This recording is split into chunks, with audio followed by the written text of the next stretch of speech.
Hello everyone. ये है UGC net law का सिलेबस। ये है जूरिस्प्रूडेंस के टॉपिक्स जिनमें से हम nature and sources of law के बारे में पिछली वीडियो में कर चुके हैं, इसके बारे में भी कर चुके हैं और प्रीवियस ईयर्स क्वेश्चन भी सॉल्व कर चुके हैं इन दोनों टॉपिक्स के जो लास्ट 10 सालों में पूछे गए हैं वो सारे। आज हम डिस्कस करेंगे लॉ एंड मोरालिटी के बारे में। ये 2019 में जून के एग्ज़ाम से ऐड किया गया है ये टॉपिक। तब से 3 बार यूजीसी नेट का एग्ज़ाम हो चुका है और इसमें से हर बार इस टॉपिक में से क्वेश्चन आए हैं।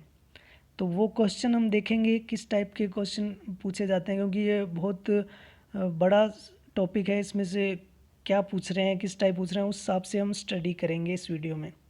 तो सबसे पहले हम देखते हैं कि क्वेश्चंस कैसे पूछे गए हैं। तो ये जो क्वेश्चन पूछे जा चुके हैं वो हम देखते हैं। हर एग्ज़ाम में एक एक क्वेश्चन पूछा गया है इस टॉपिक में से। Which one of the following jurists asserts that law and morality are complementary and supplementary to each other. ये कहा है हार्ट ने। The law of every modern state shows as at 1,000 points the influence of both the accepted social morality and wider moral ideals. These influences enter into law either abruptly and avowedly through legislation or silently and piecemeal through the judicial process. ये भी किसने कहा है? Hart ने।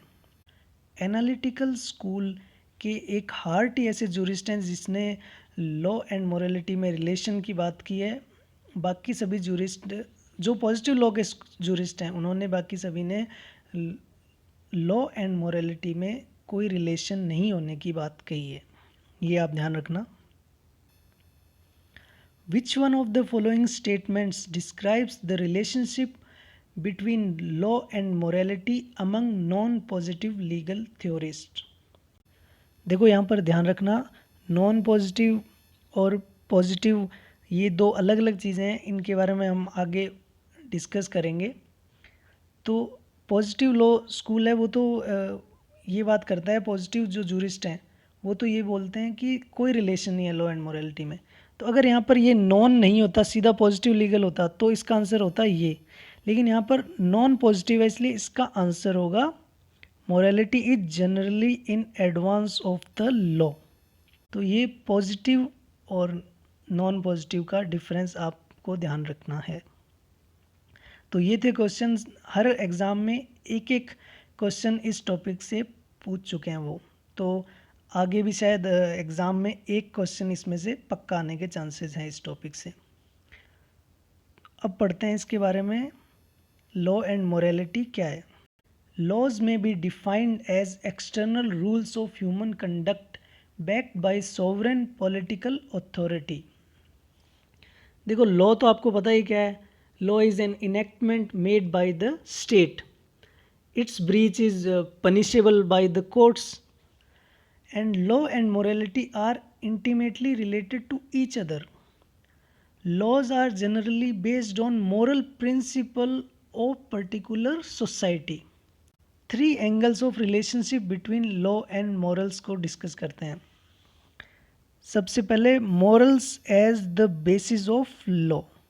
देर is no distinction between law and morals in the early stages of society. All the rules originated from the common source and sanctioned by supernatural fear. State picked up those rules important for the society and enforced those rules which were known as law. Morals as test of law. In human life, moral occupy an important place. So if any law is against morality, it was not considered valid. In modern age, a law is valid even if it is not in conformity with morals. Morals as end of law. The aim of law is to secure justice, which is very much based on morals. So, morals are called end of law. अब हम discuss करेंगे positivist और non positivist ने क्या बोला है law and morality के बारे में। तो पॉजिटिविस्ट में हम देखेंगे एनालिटिकल स्कूल्स के जूरिस्ट ने क्या कहा है। देखो, आपने जो स्कूल्स ऑफ जूरिस्प्रूडेंस पढ़ा होगा तो ये आपके लिए और इजी हो जाएगा। तो स्कूल्स ऑफ जूरिस्प्रूडेंस के जो एनालिटिकल स्कूल्स के जूरिस्ट हैं वो हैं बेंथम, ऑस्टिन, केल्सन, ये सब। तो इन्होंने क्या कहा है लॉ एंड मोरालिटी के बारे में, ये हम डिस्कस करते हैं, क्योंकि हम देख चुके हैं कि ये पॉजिटिव और नॉन पॉजिटिव के बारे में क्वेश्चन पूछ रहे हैं और किस जूरिस्ट ने क्या बोला है, इस टाइप के क्वेश्चन पूछ रहे हैं। तो हम देखते हैं पॉजिटिव लॉ स्कूल के जूरिस्ट ने सबने क्या क्या बोला है लॉ एंड मोरालिटी के बारे में। According to Bentham, law has just the same center as morals, but it has by no means the same circumference. Law और मॉरल्स का सेंटर सेम है, सबका जो ओरिजिन है वो दोनों का एक ही है, लेकिन जो सर्किल है वो सेम नहीं है। मॉरल्स का जो सर्किल है वो जो दायरा है वो लॉ का और मॉरल्स का सेम नहीं है, ये बात कर रहा है Bentham. According to Austin, assuming an exact logically defined separation of powers, he contended that law and morals were distinct and unrelated as concern only with law. So Austin के अनुसार लॉ एंड मॉरल में कोई relation नहीं है। Austin ने positive law और positive morality की बात की है कि ये दोनों ही अलग अलग हैं और पॉजिटिव लॉ पे ज़्यादा फोकस किया है। Kelsen deals law as it is and not as it ought to be. The theory of law must be free from ethics, sociology, history and philosophy. तो केल्सन ने लॉ को इन सब से separate रखने की बात की है। दस the positivist exclude the element of moral from the definition of law.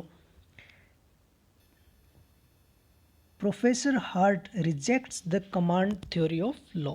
Command theory किस में, ऑस्टिन ने कमांड थ्योरी की बात की है तो उसको रिजेक्ट कर रहा है Hart. He argues that the law is not a gunman situation as the command can not be given by a man with a loaded gun. Hart is a legal positivist but he is a critical moral philosopher as well. Hart stated that law and morality are very close, though not necessarily related. He is deeply sympathetic to what he calls core of good sense of natural law and believes that law should continually be subject to moral scrutiny. तो heart ने क्या है, law और morality में relation की बात की है, इसलिए हार्ट का थोड़ा इसमें इम्पोर्टेंट हो गया। और हार्ट के बारे में 2 बार क्वेश्चन भी पूछ चुके हैं कि हार्ट ने क्या क्या कहा है। तो ये ध्यान रखना कि हार्ट ने इसके बारे में क्या बोला है, इससे आपको क्या है कि क्वेश्चन आएगा तो उससे ऑप्शन से भी आइडिया लग जाएगा आपको। Heart the critical moral philosopher implores both judicial officials and ordinary citizens to require that the legal system meet at acceptable standard of morality in both its content and application. The law should be constantly subjected to moral scrutiny by society. तो देखो, ये जो heart ने बोला है, ये इनके keywords याद रखना। जो हार्ट बोलना चाह रहा है वो आप थिंकिंग ध्यान रखो कि वो रिलेशन की बात कर रहा है, वो ध्यान रखना एग्ज़ाम में। कौन सा जूरिस्ट की क्या थिंकिंग है वो ध्यान रखोगे तो आपको क्या है कि जूरिस्ट ने बहुत कुछ बोल रखा है तो सब याद नहीं रख सकते हम। तो ये थिंकिंग ध्यान रखना कि कौन से जूरिस्ट की क्या थिंकिंग है, उस हिसाब से आप क्वेश्चन में अगर नहीं भी पता होगा तो भी आप ऑप्शन देख के कर पाओगे। अब देखते हैं नॉन पॉजिटिव लीगल थ्योरी। इसमें क्या, जो एनालिटिकल स्कूल के अलावा जो भी स्कूल्स हैं वो नॉन पॉजिटिव स्कूल में आएंगे। Historical school, law and morality have a common origin but diverse in their development. Morality is much more advanced than law. तो हिस्टोरिकल स्कूल के अकॉर्डिंग इनका कहना है कि लॉ है जो वो बाद में आया था, मोरालिटी पहले ओरिजिन हुआ मोरालिटी का, उसके बाद स्टेट ने रूल्स बनाए, वो क्या लॉ कहलाया। Savigny, the pioneer of historical school of law, emphasizes that law is not something which can be made or altered arbitrarily by lawmakers. It is not the product of reason or command or will of sovereign, but it is a product of internally silently operating forces. Law is always found in popular faith, common convictions, customs, habits, and traditions of people. Law develops like language. So Savigny के कहने का यहाँ overall मतलब देखा जाए तो कि law कैसे बना है, लॉ की कहाँ से ओरिजिन हुआ है, वो सब यही popular faith, common conviction, custom, habit, tradition, ये सब जो मॉरल आइडियाज़ है वहीं से लॉ का ओरिजिन हुआ है। Philosophical school. Philosophical jurisprudence arises in the stage of equity and natural law. It arises in the stage of legal development in which attempt is made to treat legal precepts and moral precepts as identical, to make moral precepts as such legal precepts. At first, the philosophers of law assume that jurisprudence is a branch of ethics and that legal precepts are only declaratory of moral precepts. They assume that a rule of decision is in the courts cannot be legal precepts unless it is a moral precepts. Not merely that it ought not to be a legal precept, it is if it runs counter to a moral precept. They assume also that moral precepts as such as legally obligatory. इन्होंने law से ज़्यादा morality को importance दी है।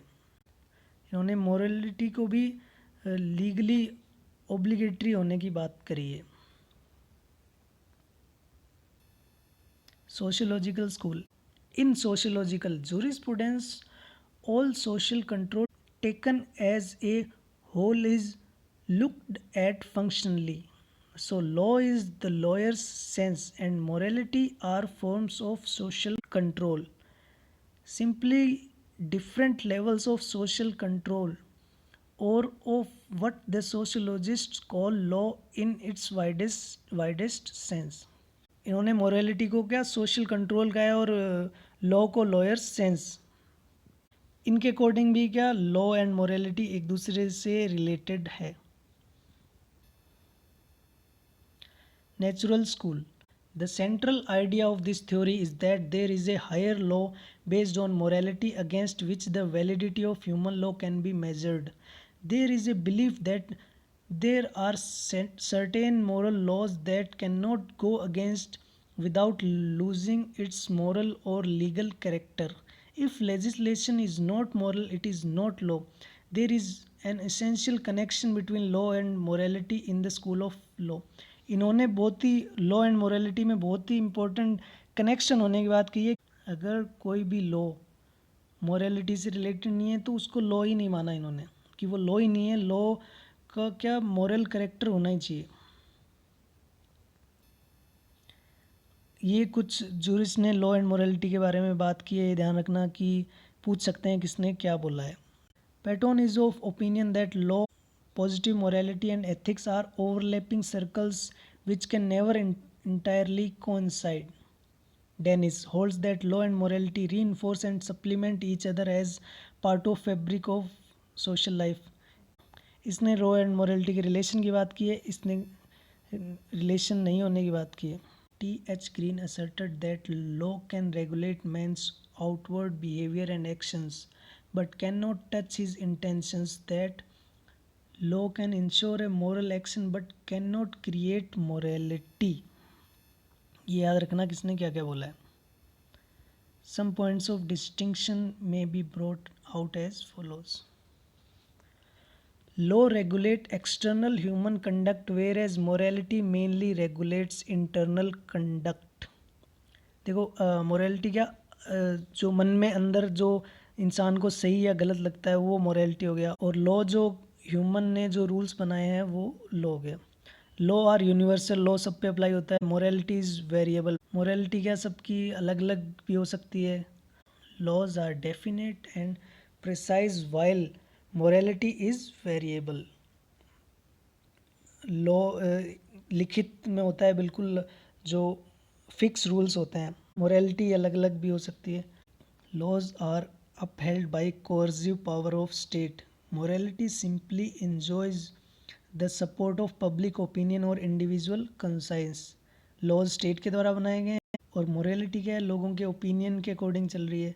Laws are studied under jurisprudence but morality is studied under ethics. याद रख लेना। ये question पूछा गया था 2017 के नेट एग्ज़ाम में। The fundamental principle of legal positivism is to draw a clear cut demarcation between law and morals, between law as it is and law as ought to be, wherein the former is essential in the nature of command and later being merely, इसका answer क्या होगा, persuasive and non obligatory. देखो ये legal positivism के principal की बात कर रहा है। वो लॉ एंड मोरालिटी को अलग अलग मानते हैं, तो उनके अनुसार क्या, लॉ को कमांड से फॉलो होता है और मॉरल्स है जो परसुएसिव एंड नॉन ऑब्लिगेटरी है। तो हमने जो जो लॉ एंड मोरालिटी टॉपिक में इम्पोर्टेंट पार्ट थे उनको कवर करने की कोशिश करी है इस वीडियो में, क्योंकि ये वैसे तो बहुत बड़ा टॉपिक है लेकिन इसमें कवर किया। और कुछ आपको अगर नोट्स चाहिए तो मैं डिस्क्रिप्शन बॉक्स में नंबर है उसमें व्हाट्सएप कर सकते हैं आप। नेक्स्ट वीडियो में हम जो जूरिस्प्रूडेंस का अगला टॉपिक है उसको करेंगे। उसको देखने के लिए आप चैनल को सब्सक्राइब कर लेना। Okay, thank you.